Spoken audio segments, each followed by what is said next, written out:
It is 6:49. This is your morning in 8 minutes. Happening today, the man accused of killing Loudon County Sergeant Chris Jenkins last year is scheduled to be in court for a hearing.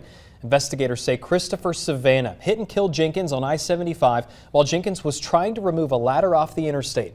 THP says Savannah was under the influence of marijuana at the time of the crash. He pled not guilty to vehicular homicide, among other charges. His trial is set for May 10th. Well, new details just into our newsroom. Crews are trying to figure out what started a house fire in Halls. It happened while most of you were sleeping around 5 o'clock this morning on Stanley Road. Rural Metro officials say a person inside the home turned on a light, heard a clicking sound, then found smoke in the attic. Fire crews were able to get it under control when they got there. Thankfully, no one is hurt. And right now, a missing woman out of Knox County is safe this morning. Police say 80-year-old Sheila Hartman went missing on Friday afternoon. The TBI says Hartman was found safe in Clarksville. And a Jefferson County Sheriff's deputy is recovering this morning after being hurt during a chase on Saturday. Deputies were chasing a stolen truck on I-40 West when the suspect behind the wheel started ramming the deputy's cruiser. The truck caught fire. The driver and a passenger were caught. The driver now faces felony weapons and drug charges. The deputy was taken to the hospital and eventually released. Right now, a third suspect is behind bars following a deadly shooting in North Knoxville back on Valentine's Day. KPD arrested 19-year-old Havari Jackson Allen on Friday night in Montgomery Village. He's charged with first-degree murder, aggravated robbery, among other charges in the shooting death of Raleigh Garcia on Badgett Drive. And the other two suspects, 20-year-old Nicolene McAfee and 18-year-old Iran Lyons, were taken into custody last weekend. Both are facing numerous charges, including first-degree murder and attempted first-degree murder. And the family of a woman who died after being in police custody retained a well-known civil rights attorney. Lisa Edwards died after becoming unresponsive in Knoxville police custody about a month ago. Police arrested her at Fort Sanders Medical Center after hospital staff discharged her and said she refused to leave. The DA's office says Edwards died of natural causes following a stroke. Her family retained attorney Devin M. Jacob. He's known for representing families of some of the nation's highest profile cases, including George Floyd. All 4 officers involved in the case will not face criminal charges. Meanwhile, Covenant Health, the network that owns Fort Sanders Hospital, is investigating the incident. The president of the company says it's focusing on clinical care, the role physicians played that day, and security officers' behavior. He says he's disappointed in the way Edwards was treated verbally by those involved. A man who stole from a store just hours after leaving court could face up to 12 years in prison. District Attorney Sharm Allen's office says Elliot Price pled guilty to a theft charge, then left court and was caught trying to steal a shirt from the Dillards in Westtown Mall in June of last year.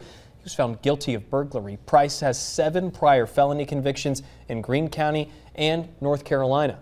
He will be back in court for sentencing on April 19th. And right now, a Middle Tennessee teenager is dead following Friday's storms.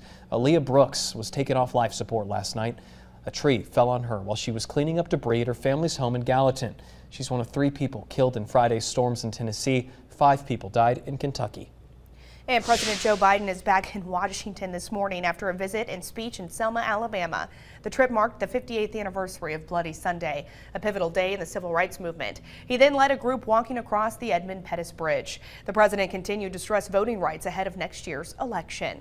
Meanwhile, both parties continue to shape out who will be running for president. On the Democratic side, author Marianne Williamson officially announced this weekend she will challenge President Biden for the Democratic nomination. At least 3 major GOP candidates have jumped into the race so far, with several, including Florida Governor Ron DeSantis, yet to make an official announcement. New this morning, Norfolk Southern Railroad investigating another train derailment in Ohio. 20 cars peeled off the tracks in Springfield, Ohio. People living nearby were asked to briefly shelter in place. Officials say there is no public risk. In Saturday's accident follows a string of recent derailments across the country, including a toxic explosion in East Palestine. Cleanup teams there are now removing the train tracks and contaminated soil at the site of this toxic crash. Since the disaster, roughly 40 of the rail workers at the site have reported symptoms like migraines and nausea. In a statement, Norfolk Southern tells CBS News it provides PPE to all its workers and that it hasn't received any reports of illnesses. Well, Covenant Health is opening a new outpatient facility in South Knoxville. The new spot features primary and urgent care as well as other services. It's on Chapman Highway and Mountain Grove Drive. It's set to open in waves this month and be fully up and running, accepting patients by May. WVLT, proud to be your official station of the Vols. The Tennessee Lady Vols basketball team coming up short in the SEC championship game against top-ranked South Carolina. Up next for the ladies, they'll find out who and where they'll play in the NCAA tournament this upcoming Sunday. ESPN currently has the Lady Vols as a number 5 seed. On the men's side, or South Carolina on Thursday at 3 o'clock at Bridgestone Arena. Well, the third-ranked Tennessee baseball team on an 11-game winning streak right now following a sweep over Gonzaga over the weekend. Up next, Boston College comes to town for a midweek 2-game series. First pitch is tomorrow night at 6:30.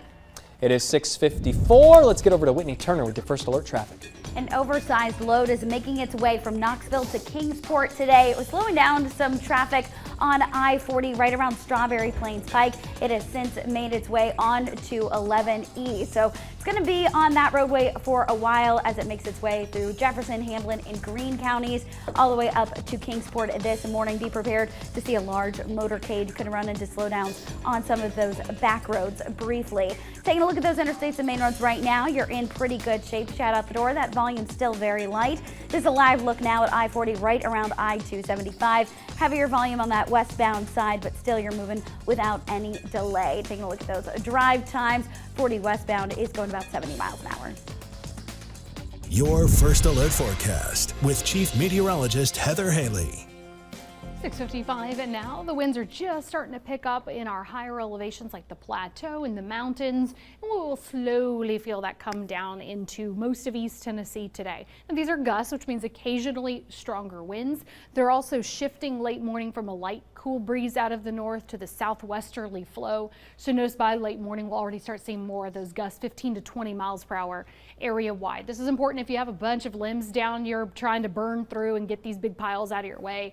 Just when it gets a little windier like this, wouldn't advise it. Those gusts around 20, occasionally 25 miles per hour throughout your afternoon, and really this evening still we'll have some winds kicking around going into tonight. Before today, we're watching those clouds increase. It's these high clouds first, just makes for a beautiful, colorful sunrise. 41 in Knoxville to 35, Middlesboro and La Follette, and 40 in Oak Ridge. For your planner today, you might want to still get outside though and enjoy this warmth. It is breezier, few clouds and a high of 73.